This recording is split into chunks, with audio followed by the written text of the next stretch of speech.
J'ai loué tous ces aides locales pour commencer mon activité. Je n'ai aucun problème avec vous. Là, oh, il y avait quelque chose de spirituel. Premier jour, il commence, il voit quelqu'un entrer. Il apprécie l'article. Il dit, bon, tu le vends encore là, je le vends à cet endroit-là. Ok, j'arrive. Il voit les blessés sortir, aller dans notre magasin pour acheter ce même article, cette fois-là maintenant à 120 $. Il dit, mais ça c'est quoi? Ça s'est répété souvent. Alors il va faire un rêve où il voit toutes ces 3 personnes venir faire de grands besoins et caca devant sa maison. Il a compris que c'était une réalité spirituelle. Si Dieu nous a établis comme étant des intercesseurs, c'est pour faire face à cette bataille invisible. Les familles sont humiliées, les églises humiliées, les destinés, les gens qui prient, les gens qui viennent chercher la face de Dieu ne voient rien.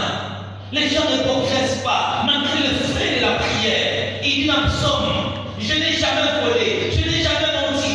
Toutes ces manières me sont arrivées sans que j'ai au préalable péché contre mon Dieu. Les problèmes arrivent. Des fois, on se pose la question, qu'est-ce que j'ai fait de mal? Je n'ai jamais tué. Je n'ai même pas péché. Mais le problème s'accentue. La pression continue d'arriver. Pourquoi? Parce que quelque part, le monde littéraire est déterminé. Le monde littéraire est déterminé.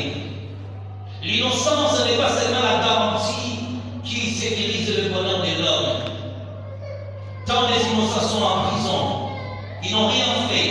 Ils sont condamnés peut-être à mort, alors qu'ils n'ont rien fait de mal. L'innocence ne t'épargnera jamais à être condamné spirituellement, soit à être maltraité. Les diables s'est organisé pour nous terrasser. Lui utilise ses armes les plus puissantes de l'histoire. Il utilise des malédictions, il utilise des échecs, il utilise des routines, il utilise tellement de choses. Et quand il arrive dans la vie de l'homme, il a accompli 10 missions démoniaques. La première chose que le diable va faire, c'est l'aveuglement. Il commence à t'aveugler, à empêcher ta vision, à t'empêcher de voir les chemins, de voir la lumière. Deuxième combat que le diable amènera dans la vie de l'homme, il apporte la procrastination, de remettre toujours à tes mains. Après, il vient avec des échecs répétés, sans cesse. Tu continues à échouer, malgré les efforts, malgré les temps que tu investis. Après, il vient avec les combats de la privation. Tu pries, mais tu ne vois rien. Tu pries, mais tu rêves toujours qu'on t'a arraché quelque chose. Face à cela, Dieu a dit, faites les bons choix des armes. Faites les bons choix des armes spirituelles pour remporter la bataille. Faites les bons choix des armes spirituelles pour remporter la bataille. Alors, pour gagner du temps, je vais simplement expliquer que dans la vie chrétienne, Dieu nous a donné des catégories des armes. La première, c'est la catégorie des armes qu'on appelle des armes défensives. Nous allons lire Éphésiens chapitre 6.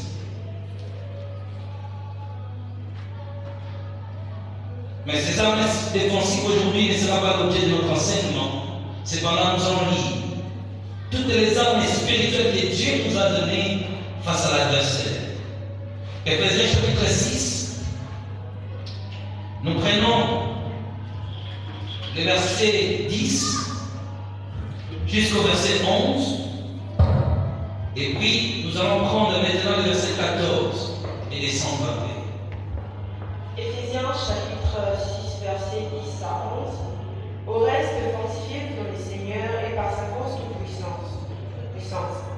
Revêtez-vous de toutes les armes de Dieu, afin de pouvoir tenir ferme contre les ruses du diable. Éphésiens chapitre 6, verset 14. Donc vous tenez ferme et à vos reins la vérité pour ceinture. Revêtez la cuirasse de la justice. Mettez vos chaussures à vos pieds les ailes que donne l'évangile de paix. Prenez par-dessus tout cela les boucliers de la foi, avec lesquels vous pourrez éteindre tous les traits enflammés du malin. Prenez aussi le casque du salut et l'épée de l'esprit, qui est la parole de Dieu. Faites en tout temps par l'esprit toutes sortes de prières et de supplications. Veillez à cela avec une entière persévérance et priez pour tous les saints. Ok, merci beaucoup. Il dit, au reste, fortifiez-vous dans le Seigneur et par sa force toute puissante. Revêtez-vous de toutes les armes de Dieu afin de pouvoir tenir ferme contre l'église du diable. Il dit, avant de s'engager aux batailles, à la bataille plutôt, il dit, fortifiez-vous dans le Seigneur et par sa force toute puissante. Revêtez-vous de toutes les armes de Dieu afin de pouvoir résister à l'ennemi. Ici, on parle bien de résister à l'ennemi, de lui imposer une résistance. Quand l'ennemi viendra contre nous, il parle de la vérité. Il commence à énumérer ses armes. Tenez donc ferme, ayez à vos mains la vérité pour ceinture. Revêtez-vous la cuirasse de la justice. Mettez pour chaussures à vos pieds les épées dans l'évangile de paix. Prenez par-dessus tout cela les boucliers de la foi avec lesquels vous pouvez éteindre tous les traits enflammés du malin. Prenez aussi les casques d'Isaïe et l'épée de l'esprit qui est la parole de Dieu. Toutes ces armes énumérées dans ce livre sont importantes pour la bataille spirituelle. Est-ce que je me fais comprendre? Ici, on voit l'apôtre est en train de parler d'un soldat romain à l'époque. Il portait des cuirasses, il portait des casques. Si nous regardons des films anciens, des fois nous regardons des films des artères romains, comme on le voit, il portait des gîtes comme ça, des boots, ainsi de suite. Il est en train de décrire, de dépeindre un soldat. Comment ces derniers s'habillaient. Et on appelle ça des armilles. À l'exception de l'épée qui permet d'attaquer. Mais si nous regardons bien, même la longueur de l'épée ne dépend que de la main qui la manie. Ça ne peut pas traverser d'ici jusqu'à de l'autre côté. Ça dépend, ça suit la trajectoire de notre main ou de notre bras. Il est en train d'expliquer. Et je vois qu'on explique ça, ce sont là les armes spirituelles. Ce sont réellement des armes spirituelles, mais ce sont des armes défensives. Un jour, je causais avec un soldat. Je lui ai posé la question ceci. Comment gagner une guerre? Il me dit, je lui ai posé la question entre les deux armées, lorsqu'il y a une confrontation, par exemple, le Rwandais et nous. Quelle est l'armée qui peut remporter sur l'autre? Il m'a dit, l'armée qui attaque. Est-ce que je me fais comprendre? Il dit, c'est l'armée qui attaque qui peut avancer. On ne peut jamais gagner une bataille spirituelle. Je ne contredis pas la parole, mais je vous explique. On n'a pas seulement des armes défensives. On ne peut jamais gagner une bataille spirituelle en restant que dans les défensives. On protège notre territoire, que l'ennemi n'entre pas, que l'ennemi n'entre pas. Le front finira par s'écrouler. Les armes défensives ne nous permettront pas seulement de gagner la guerre. C'est l'armée qui avance qui gagne la bataille. On ne peut pas gagner seulement ce combat en se contentant de nos armes défensives. La vérité, c'est bien l'évangile et le cuirasse de la justice. Ce sont des armes défensives. En réalité, ce sont des armes de protection. Mais les diables, ils se contentent pas seulement pour ça. Dans ces armes défensives, les diables ne peuvent pas attaquer avec la maladie. Dans ces armes défensives, les diables imposent le sida. Il a imposé le kyste, le myome, la stérilité, tous les problèmes que nous connaissons. Les diables a gagné une partie de la bataille spirituelle. Pourquoi? Parce que lui avance, parce que lui attaque, parce que lui ne recule pas.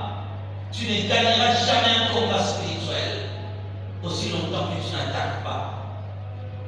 Tu ne peux pas seulement vivre en attendant que les diables viennent, que les combats arrivent. Il y a des chrétiens qui ne sont que des réparateurs, des intercesseurs qui ne sont que des réparateurs. Ils doivent constater d'abord un problème, comme avait dit notre modérateur pendant la modération. Ils doivent d'abord constater que le combat est déjà là. Il est déjà tabassé, sa réputation est déjà détruite, tout est déjà détruit. Après, il se lève dans la prière. Tu ne gagneras pas. Nous sommes souvent des réparateurs des problèmes. Nous sommes souvent des réparateurs des problèmes.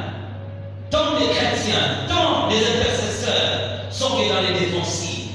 Parce que nous, on a été, qu'on ne touche pas mon nom, qu'on ne touche pas ma réputation. Une fois seulement qu'on a tout détruit, je commence à réfléchir, que dois-je faire? je dois m'élever dans la prière, je dois gêner, je dois faire quoi, je dois faire ceci ou cela. Mais le combat était déjà là. Tant qu'on se contente de cela, le diable continuera à mettre la pression. Le diable continue à mettre la pression. Au lieu que les intercesseurs passent la nuit, au lieu que les intercesseurs se lèvent au milieu de la nuit pour la prière, lui il se contente que le combat arrive d'abord, que le problème arrive d'abord, que je sois d'abord bâti, que je tombe d'abord. Il faut d'abord que le passe arrive et puis je commence à chercher le moyen comment me libérer. Ce n'est pas comme ça que Dieu nous appelle. Jusqu'à un jour, le Seigneur Jésus-Christ va révéler qu'il n'existe pas seulement les armes défensives, il existe aussi les armes offensives. Nous allons lire Matthieu chapitre 19, verset 18.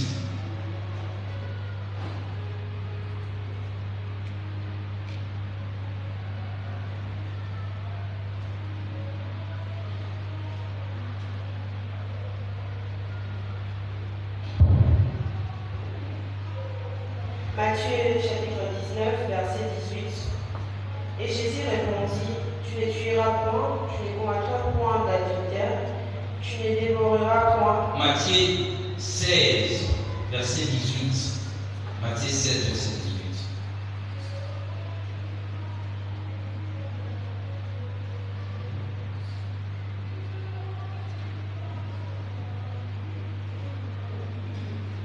Matthieu 16, verset 18. Et moi je te dis que tu es Pierre, et que sur cette pierre je bâtirai mon église, et que les portes du séjour des morts ne pourront point contre elle. Ne prévoudront rien contre elle. Ésaïe, chapitre. Non, on continue la lecture. Je te donnerai les clés du royaume des cieux. Ce que tu lieras sur la terre sera lié dans les cieux. Ok, lis-toi là. Ésaïe chapitre 28, verset 6, il dit ceci. Un esprit de justice pour celui qui est assis au siège de la justice, et une force pour ceux qui repoussent l'ennemi jusqu'à ses portes. En lisant ces deux textes, le Seigneur est en train de parler à toi, intercesseur. Il dit maintenant à Pierre, qui est l'image de l'Église, il dit que toi, je bâtirai mon Église, et que les portes des séjours des morts ne prévoudront pas contre elle. Il rajoute dans Ésaïe, il dit, celui qui repousse l'ennemi jusqu'à ses portes. Je vous amène un peu dans l'histoire. Dans l'ancien temps, les villes ont été fortifiées. Les villes étaient fortifiées à l'époque. Il y avait maintenant des portes qui permettaient d'accéder à la ville. Et dans la porte, ou bien dans les portes de la ville, était l'endroit où étaient les juges, l'endroit où ils prenaient des décisions et des conseils. Chaque fois qu'on voulait attaquer une nation, on commençait d'abord par renverser la citadelle de la porte. Quand il vient à l'église maintenant, il dit les portes des séjours des morts. Quand la Bible parle des portes des séjours des morts, ici il fait référence au conseil, à l'autorité, à l'organisation du royaume satanique. Il dit que ces portes-là, les conseils du diable, l'organisation du monde des ténèbres, ne prévoudront rien contre l'Église. Il est en train d'expliquer que l'Église quitte maintenant l'état de l'offensive, d'attendre que les gens de l'Église soient humiliés, d'atteindre un grand nombre de femmes qui ne se marient pas. Il dit maintenant, vous devez attaquer l'ennemi jusqu'à ses portes. C'est-à-dire repousser les diables jusqu'à ses propres conseils. Là où l'ennemi prend des décisions, là où le diable attaque la vie des gens, là où le diable combat les saints, là où le diable menace la sécurité des gens, il dit que l'Église doit maintenant passer à ce qu'on appelle les attaques spirituelles. Nous, l'Église, nous ne pouvons pas attendre, et nous les chrétiens, en l'occurrence les intercesseurs, nous ne pouvons pas attendre d'être attaqués, mais nous devons passer maintenant à l'assaut. Nous ne pouvons pas patienter jusqu'à quel jour les diables viendront nous combattre.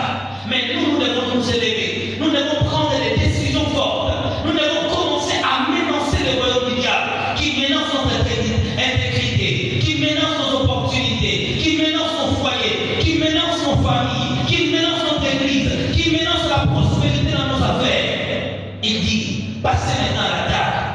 Cette fois-ci, maintenant, je vais parler des attaques et je vais me limiter.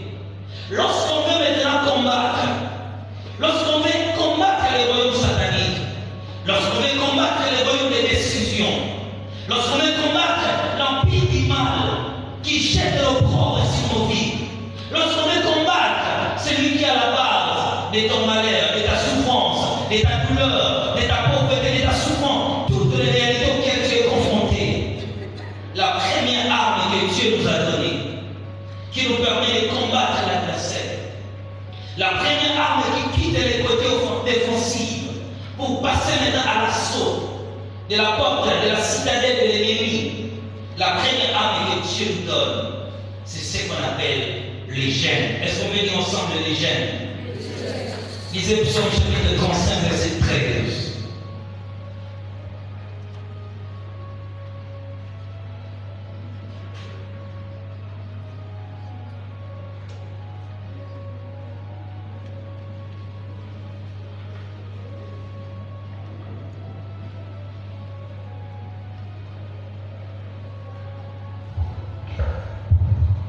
Psaume 35, verset 13. Et moi, quand ils étaient malades, j'ai répété un sac. Et moi, quand ils étaient malades, j'ai répété un sac. J'humiliais mon âme par les jeûnes. J'humiliais mon âme par les gènes. Je pris la tête penchée sur mon sein. Je pris la tête penchée sur mon sein. Merci beaucoup, tu peux te rasseoir.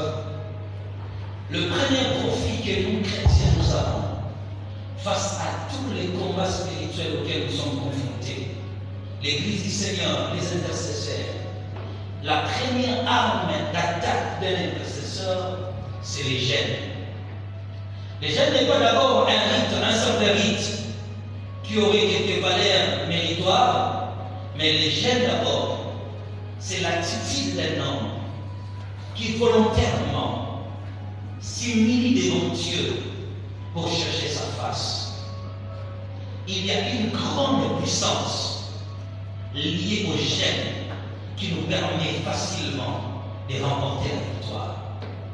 Je vous explique. Dans chaque type de combat, il y a des armes appropriées. Des combats comme des malédictions. Des combats comme des privations. On t'a arraché quelque chose. On t'a arraché ton bonheur, ton travail, ta santé, ta paix, ton mariage, ton avenir, ta prospérité, ta fécondité, tout ce que Dieu t'a donné. L'arme la plus puissante dans cette guerre-là, c'est d'abord le gène. Les gènes est notre première arme spirituelle qui nous permet de faire face à l'adversaire. Celui qui ne gêne pas gagne rarement les combats spirituels. Écoutez bien, Dieu ne prendra jamais ta place. C'est pourquoi lorsque l'ennemi fait la pression sur toi, lorsque le diable exerce la pression sur ta destinée, lorsque le diable te convainc que tu plais, oh, ça me gagne, c'est la taille. Les offrandes, c'est bien. Les dîmes, c'est bien. Tout ce que nous faisons, c'est bien. Mais rien ne peut remplacer ce que toi-même tu peux faire. La privation des aliments est l'arme la plus forte dans le monde spirituel. Commencez d'abord par une vie de gêne. Pourquoi? Parce que vous accumulez la puissance en vous-même. Les gènes nous donnent l'autorité spirituelle. Les gènes permettent à une personne de pouvoir contrôler à la fois son âme, son esprit. Les gènes augmentent le niveau de notre écoute spirituelle. Quand tu ne les gênes pas, tu es très lourd spirituellement. Voilà pourquoi les problèmes arrivent facilement. Voilà pourquoi les maladies arrivent facilement. Voilà pourquoi l'échec arrive facilement. Même Jésus qui était notre Dieu, Jésus plutôt qui est notre Dieu, sa vie sur la terre, il a gêné au moins 40 jours. Et après avoir fini, il a été attaqué par le diable. Je parle d'une vie de sacrifice, d'une vie de personnes qui sont déterminées. Les grandes choses demandent des grands sacrifices. Je ne parle pas des gènes qu'on nous a toujours dit, parce qu'il y a plusieurs types de gènes. Non, ne pose pas les dents, c'est bien. Ah non, je laisse ça. Ah non, je vais faire commencer à faire ceci ou cela, c'est bien. Mais rien n'est plus fort que la privation des aliments. À un temps, tu as oublié le fou. Le monde n'obéit qu'à la loi du sacrifice. Seuls les sacrificataires atteignent les sommets. La Bible dit dans l'Apocalypse, il nous a fait un royaume de sacrificateurs. Combien de fois le mois tu gênes? Quand est-ce que tu te prives des repas? Quand est-ce qu'un intercesseur te prive de la nourriture? Le nombre de fois que tu manges ne doit pas être plus nombreux que le temps où tu jeûnes. Tu manges 7 fois les jours et tu ne jeûnes que 2 fois. Et tu n'as que des jeûnes partiels. Je ne suis pas contre cela. Toi, si tu jeûnes beaucoup, c'est de minuit jusqu'à 12 heures. À 13 heures, c'est l'estomac qui commence à déranger. Tu ne vivras pas des grands résultats. La réussite pour un chrétien, la victoire, ne doit pas être un événement nouveau. Mais c'est une vie. Je savais que cela doit arriver. À quel moment tu arriveras à cette dimension de dire que je savais que ce que je fais, Dieu va faire ceci, cela. Lorsqu'il nous appelle à la vie des jeunes, il nous appelle à se priver des aliments. Les jeûnes consistent à s'abstenir de tout aliment solide et liquide. Parfois, il faut se priver. Parfois, il faut passer des semaines dans la présence de Dieu. Un intercesseur qui ne gêne pas, qui ne se prive pas des aliments, ne gagnera jamais. Et s'il faut défendre d'abord tes propres intérêts, tu es incapable. Comment tu peux défendre les intérêts des autres?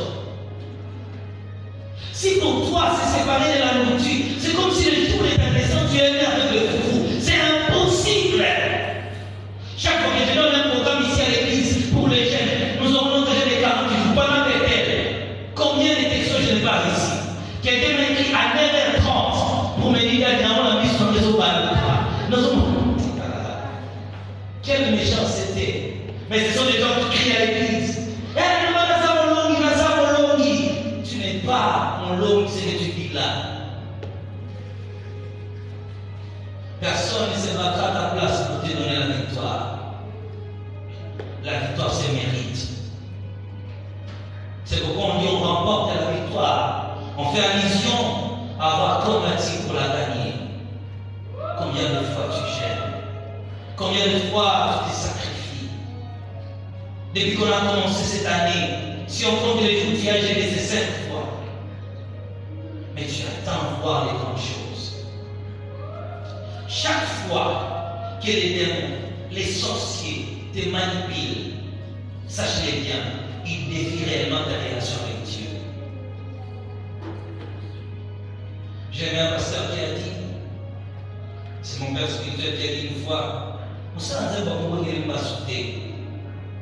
La théorie était bonne. Les gens possèdent. Mais simplement pour dire à quelqu'un, ne sois pas dans le défensif, passe à l'action.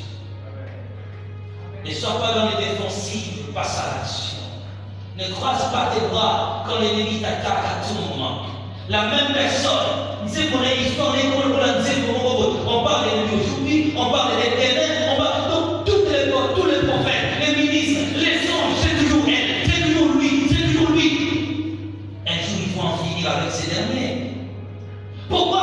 Le même ennemi qu'on a parlé de toi, depuis 2001 jusqu'aujourd'hui, c'est la même personne, c'est toujours lui. Et non, si tu vois ça, c'est elle qui les fait. Si tu rencontres ces problèmes, tous les prophètes que tu as rencontrés, tous les pasteurs, ne parlent que de la même personne.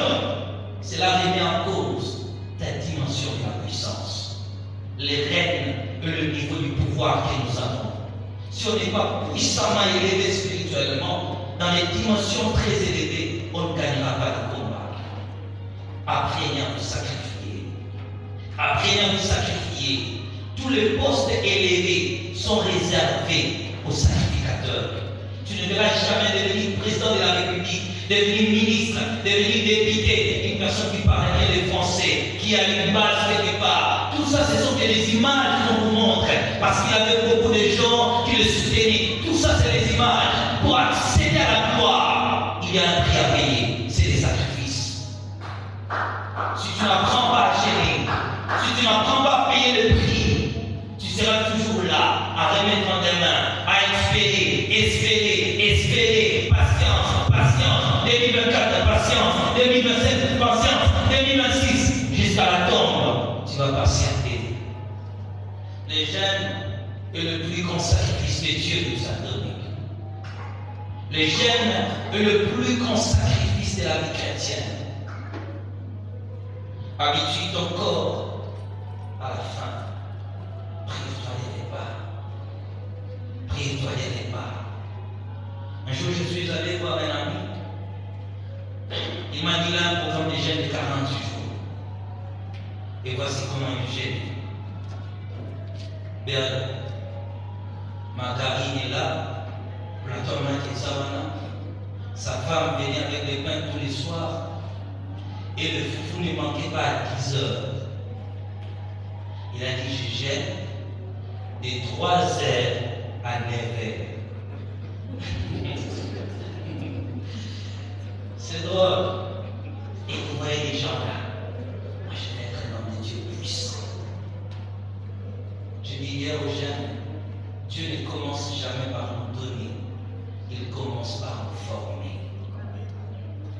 Si tu n'es pas formé, alors tu n'es pas prêt à porter. Le jeune d'aujourd'hui ne payera pas aujourd'hui. Mais ça te forme intérieurement jusqu'à ce que tu deviens solide. Jusqu'à ce que tu deviens solide. L'opportunité était à toi, mais quelqu'un l'a foulée. C'est là où on a défié ton Dieu. Ils n'ont pas cru que tu es un Dieu réel. Ils ont défié ton Dieu. Voilà aujourd'hui tu es la conséquence de la souffrance des hommes. Combien de fois quand je parle avec des gens et quelqu'un me faisait même un rappel au bureau dernièrement, j'ai commencé à me dire, à me prophétiser pour lui. Il a dit, attends d'abord, je vais te dire tout ce que tu es en train de voir là, c'est lui qui est à la base, c'est mon père. Donc ce n'est pas nouveau pour moi, papa. Tout ce que tu dis là, c'est mon père. Je dis, mais comment tu as su que c'est ton père? Il dit, un prophète me l'a dit en 2009. J'ai dit, en 2009, jusqu'à aujourd'hui, 15 ans, qu'est-ce que tu as fait? Oh non, j'ai pris seulement. Je dis, tu pries seulement, mais tu ne feras rien. Le monde appartient aux décideurs. Si tu ne décides pas pour ta cause, d'autres décideront à ta place. Si tu ne détermines pas ce qui doit arriver, les autres les feront à ta place. Qu'est-ce que tu fais? Prive-toi. Prive-toi. Voilà quelques types de gènes. Le premier degré des gènes, c'est les gènes normales. C'est un gène pendant lequel on s'abstient de tout repas solide ou liquide. Des fois, il faut faire des jours. Toi, tu gênes seulement à la dimension de ta famille. Je commence à gêner ceux qui ont estomac suite à catigène. Aller au-delà de là où l'estomac soit kawana. Qu'est-ce que tu vas encore voir? Sois prêt à payer les prix. Ce que tu attends est très précieux. Paye les prix. La Bible dit, tu perdras par ta faute l'héritage que je t'avais donné. Plusieurs chrétiens passent à côté. Tu devais être dans l'endroit que tu avais prévu. Ta famille devait être à la hauteur. Mais tu es où jusqu'aujourd'hui? Tu es où jusqu'aujourd'hui? Avec mon thermomètre, j'ai regardé la puissance des pasteurs. Vous faites attention à la l'onction à l'époque, mais je vois l'onction a diminué. Toi, tu as le thermomètre, c'est bien. Mais qu'est-ce que tu fais toi-même? Tu n'es même pas mesuré de te protéger. Le premier niveau des jeunes, c'est s'abstenir de repas. C'est la priorité. Prive-toi de la nourriture. Prive-toi de la nourriture. Prive-toi de la nourriture. Ne mange pas du lundi jusqu'à vendredi. Non. Jeûne toutes les semaines, tous les mois. Prends le temps de jeûner. À un moment, il faut décider de passer 50 jours. Jésus a jeûné 40 jours. Moïse a jeûné 40 jours. Ils ont fait des exploits. Et il a fait. Moi aussi, je vais essayer. Je fais 40 jours. Durant 10 jours, je ne bois que de l'eau. Essaye. Fais-les. Augmente la dimension. Le deuxième niveau de jeûne, c'est ce qu'on appelle les jeûnes complets. C'est un jeûne. Le premier niveau, d'abord, c'était les jeûnes normales. On peut se priver de la nourriture, on peut boire de l'eau. Je jeûne pendant 7 jours à 7, mais je bois de l'eau qu'à 18 heures. Aujourd'hui, je bois de l'eau, demain, je bois de l'eau. Un jour, j'ai demandé conseil à un médecin, il m'a dit, l'homme peut tenir pendant 7 jours sans manger ni boire. La femme peut aller jusqu'à 13 jours. Pourquoi tu ne peux pas faire l'exploit plutôt? Pourquoi tu ne peux pas passer ces heures-là? Il y a beaucoup d'étoiles ici qui sont voilées. Il y a des gens qui sortent bien ici, mais qui ne gagnent rien. Ils sont seulement l'église. Ils ont des talents qui pourrissent, mais les gens qui n'ont rien brillent dans le monde. Aucune étoile ne peut briller s'il n'est pas accompagné par des sacrifices. Le monde est des rapports de force. Le royaume est la solution. La porte ne peut s'ouvrir qu'à celui qui se sacrifie. Tu n'accéderas jamais dans le royaume de la solution, dans le royaume de la gloire, dans le royaume de la bénédiction, s'il n'y a pas dans ton corps une vie de gêne, de privation, de sacrifice dans la présence de Dieu. Je vous souviens. Vous savez, là où je suis limité dans la visite au ciel, je visitais les ciels, je donnais les témoignages. Je visitais les ciels, je visitais presque 47 000 cités au ciel. Mais il restait une ville que je n'ai jamais visitée. Quand nous sommes arrivés, j'ai dit, mais je vois là-bas, c'est bien, je vais aller voir. L'ange qui marchait avec moi m'a dit ceci: ton niveau de sacrifice ne te permet pas d'aller là-bas. J'ai dit quoi? Il dit, tu dois rentrer sur la terre. Tu dois te priver de certaines choses. Tu dois payer le prix le plus élevé que tu n'as jamais payé depuis que tu es chrétien. Alors tu viendras et tu entreras là-bas. Il y avait une gloire. La ville était lumineuse comme pas possible. Des étoiles phosphériques se manifestaient partout. Mais je ne pouvais pas accéder. Après cette expérience, nous sommes allés dans le royaume de la bénédiction. J'ai visité. Il fallait accéder dans le royaume de la solution. Donc c'est le royaume où Dieu traite les problèmes, résout les problèmes des gens, il donne la réponse aux problèmes. Je devais maintenant entrer pour voir essayer comment avoir des solutions. On m'a dit, pour aller là-bas, rentrez sur la terre, paye le prix le plus élevé. Et si c'est comme ça que Dieu travaille, la solution à tes problèmes te demandera beaucoup. Sois prêt à payer le prix. Sois prêt à payer le prix. Sois prêt à gêner. Tu peux combattre quelqu'un qui a sacrifié 47 personnes, quelqu'un qui a mangé les pasteurs, les prophètes, quelqu'un qui a tué les ministres de Dieu. Et toi, tu peux résister avec l'esprit de ton grand-père qui a paralysé toute la famille dans la pauvreté. Et toi, tu peux lever la tête avec ta prière de 15 minutes, avec les jeûnes de 6 heures à 12 heures. Mais tu n'arriveras nulle part. Tu jeûnes une fois le mois. Écoutez, toutes les déclarations qu'on va faire ici. Vous allez voir, année 2025, année de montée et de descendre, des sommets et de... Toutes ces récitations-là, où est-ce que cela nous a amené? Nulle part. Parce que rien ne change si toi-même tu ne changes pas. Aucune gloire ne se manifeste de l'extérieur s'il ne provient pas en toi-même. La lumière qui éclaire la destinée de l'homme provient de l'homme lui-même. La lampe est en toi-même. Le deuxième niveau de jeûne, c'est le jeûne complet. C'est un jeûne qui consiste à s'abstenir de la nourriture, y compris de l'eau. Prive-toi de tout. Il y a des talents, il y a des choses que Dieu doit faire. Tu ne bois pas de l'eau. Tu dépasses même 3 jours sans manger ni boire. Troisième niveau de jeûne, c'est le jeûne partiel. Il consiste à s'abstenir de certains repas. Exemple de Daniel, il s'est privé de certains repas, il ne mangeait que des légumes. Il a fait cela pendant 21 jours. Combien de fois toi tu l'as fait? Toutes ces choses sont écrites dans la Bible pour nous servir des exemples, pour que nous les pratiquions encore. Quel est le temps des sacrifices? Les esprits faibles sont des esprits qui sont bornés par des informations. Tu parlais trop. Et pour la solo. Oh non, c'est notre couple, c'est l'ambiance. Vous parlez à tout moment. Qu'est-ce que vous gagnez? À un moment, il faut fermer la porte. Il faut dire, madame, on doit aller chercher la face de Dieu. On a assez regardé la télé. On a assez regardé le film. On a assez regardé les informations, cherchons la face de Dieu. Écoutez, les informations que tu nourrisses ton âme donnent une image à ton identité spirituelle. L'esprit qui regarde les théâtres, les films, les dessins, les choses là, cet esprit prend la forme de ces choses-là. C'est pourquoi tu commences à chasser les esprits comme ça. Un jour on priait pour quelqu'un, on a commencé à chasser. Comme il dit,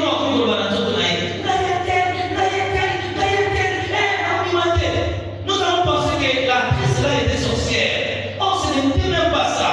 Le problème, c'est quoi? Elle regardait tellement ces séries-là, ce théâtre, elle regardait tellement ces pièces-là. Et cet esprit-là s'est identifié à elle. Nos esprits sont trop chargés. Le jeune rendra ton esprit libre et clair. Le jeune imposera l'autorité dans ton territoire. Le jeune est la main spirituelle qui permet à l'homme d'obtenir ce que le ciel a préparé pour lui. Quatrième degré des jeunes, c'est s'abstenir de tout ce qui occupe ton temps pour chercher la face de Dieu. Qu'est-ce qui occupe ton temps dans la vie? C'est quoi? C'est quoi? J'ai fait l'expérience après le voyage de Gaza. J'ai dit bon, je ne fais rien, je reste à la maison, je ne vais pas sortir. J'ai commencé à regarder mon téléphone, voir les textos que les gens m'écrivaient. Je me suis rendu compte que j'ai passé des heures du temps. Je n'ai rien fait de concret. Des heures du temps gaspillées inutilement. Et quand je suis allé en prière, je dis que durant ces des heures du temps-là, il y a des forces maléfiques qui ont tellement travaillé, ils ont conquis des choses. Une fois que tu es distrait, les diables entrent, récupèrent tout ce que Dieu t'a donné. Combien de fois nous perdons? Combien de fois nous perdons? Sois une personne qui gêne. La vie chrétienne fait des sacrifices. Pour régner sur la terre, il dit dans Apocalypse chapitre 1, verset 5, il a fait d'eux un royaume des sacrificateurs. Ils régneront sur la terre. Pour régner sur la terre, il faut être un sacrificateur. Sois prêt à te prier. Vous êtes spécialiste des sujets de prière. Tu as des sujets partout. Les campements, c'est une personne qui va s'appeler la Bonango. N'a été escalé des bons séquoias. Aux sujets qui passent dans le TV. Aux unes appelées au TV. Dans la sino TV. Le même problème, c'est le pasteur qui se prie. Prophète dedans. Frère dit non. Je ne sais pas combien de personnes. Et à la fin, on se rend compte que c'est quand pasteur va s'appeler la Bonango. Et tu ne gagnes pas à la fin. Rien du tout. Parce que rien ne se fera sans toi-même. La page de l'histoire ne se s'ouvrira jamais et personne ne l'écrira à ta place. Tu dois l'écrire toi-même. Tu es le seul qui doit marquer son époque. J'aime. Apprenez à gérer. À un moment, il faut papa prendre l'argent. Tu dis, 2 jours, on ne peut pas, on ne va pas manger. Je n'ai pas un bébé ici à la maison. Vous tous, vous avez 18 ans. Nous tous, nous allons gêner. Pendant 2 jours, on va manger à 20 heures. Gêner en famille, gêner en couple, chercher la face de Dieu. L'église gênée, prier. On donne un programme à l'église gêne. Passe le temps. Que Dieu nous bénisse abondamment. Et donc, nous nous en prions. Je n'ai qu'un seul sujet de prière. Les démons n'ont pas peur des cris que nous faisons. Les démons n'ont pas peur des cris que nous faisons. Ils ont peur du pouvoir que nous avons. Les démons n'ont pas peur de ta parole. Ils ont peur de ton pouvoir. Nous allons prier ensemble, nous allons dire Seigneur Jésus-Christ. Je reviens sur mon message. J'étais en train de voir un garçon vous appelez oncle. Et les garçons étaient en Angola. Mais je vois maintenant qu'on vous appelle que ces jeunes-là a reçu 2 balles. C'est-à-dire, il y avait un cambriolage quelque part et accidentellement, ces criminels entrent à l'hôpital. Après avoir entré à l'hôpital, je le vois commencer à rouler. Je le vois assis sur une chaise roulante qui a ses parents derrière lui-même. de beaucoup prier. Le monde du ténèbre a préparé un coup fatal, mais Dieu a un projet pour lui. Parce que je vois l'enseignant un passeport et je vois un projet. Mais le projet là va l'amener au Brésil. Parce que sa destination finale ne sera pas Brésil. Il ira aux États-Unis. Mais la voie la plus facile, il passera d'abord par le Brésil. Nous allons prier ensemble. Nous allons dire de nous donner une vie diététique. Tu as beaucoup mangé, l'hamburger, le pizza, le foufou, la chipouane, toutes ces choses-là n'ont rien apporté dans ta vie. Éducateur sur la terre. Je vais être appris à s'élever. Ces problèmes, ces combats que je rencontre dépassent mon âme. Lever dans ma bataille spirituelle. Seigneur, garde-moi les beaucoup gênés, les beaucoup prier, les chercher ta face. C'est le nom de Jésus-Christ.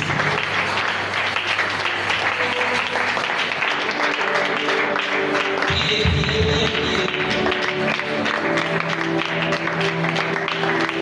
Augmente mon niveau de prière. L'intercession de prier par des jeunes. L'intercession de prier par des jeunes. Je vais être une personne qui sait comment gérer.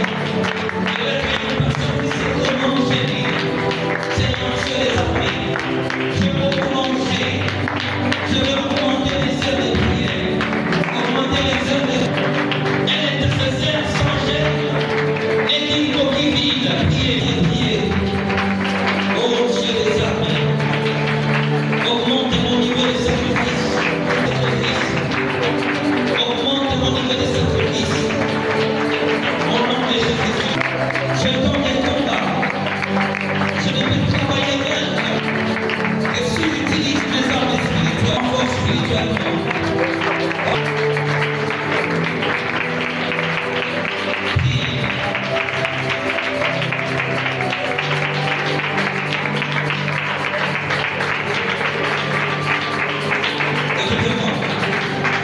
Nous allons encore prier, nous allons dire à Dieu, Seigneur Jésus-Christ, libère-moi de l'influence de la honte.